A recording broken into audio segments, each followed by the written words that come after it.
नमस्कार, मी अंकिताच रेसिपी मराठीमध्ये तुमचं खूप खूप स्वागत आहे. आज आपण बनवणार आहोत डाळ खिचडी. एकदम अशी पौष्टिक आणि आपण लहान मुलांसाठी अशी आवडीने खातील अशी डाळ खिचडी बनवणार आहोत. बनवायला पण अशी खूप सोपी रेसिपी आहे आणि कुठलंही साहित्य न वापरता एकदम झटपट अशी बनवणार आहोत.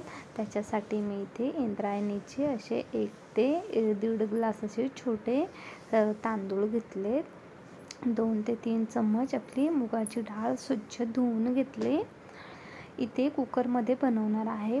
तेल मस्त गरम झाले. आता त्यामध्ये आपण टाकणार आहोत जिरा, मोहरी, कढीपत्ता, लसूण. हे छान असं आपण 2 मिनिटासाठी असं परतून घेऊयात. त्याचा स्वाद एकदम असा छान तेलामध्ये उतरतो. त्याने डाळ खिचडीला कशी छान टेस्ट येते.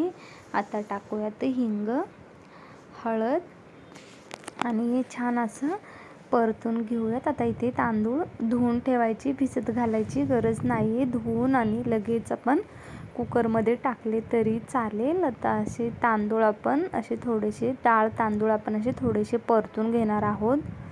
एकदम अशी छान फोडणी बसली आहे. आता आपण टाकायचे पाणी आपल्या याच्यावरती आहे, आपल्याला डाळ खिचडी कशी हवी. मी ते पाणी थोडंसं जास्तच घालते.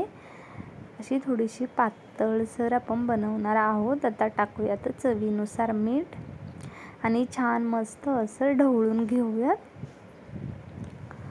एकदम खायला पण अशी खूप छान लागते आणि मुलं तर एकदम असे आवडीने खातात. आता आपण कुकरचं झाकण लावून 3 ते 4 शिट्ट्या करून घेणार आहोत. इथे आपल्या 3 ते 4 मस्त अशा शिट्ट्या झाल्यात. आता कुकर पण थंड झाला आहे. शिट्टी काढून घेऊयात. इथे बघू शकता तुम्ही आपली डाळ खिचडी एकदम अशी छान मस्त बनून तयार आहे. शिजली पण एकदम मस्त आहे, मऊ लुसलुशीत. कशी वाटली तुम्हाला ही रेसिपी नक्की कमेंट करून सांगा. आवडली असेल तर लाईक करा, शेअर करा. अशाच नवनवीन रेसिपीसाठी सबस्क्राईब करा. धन्यवाद.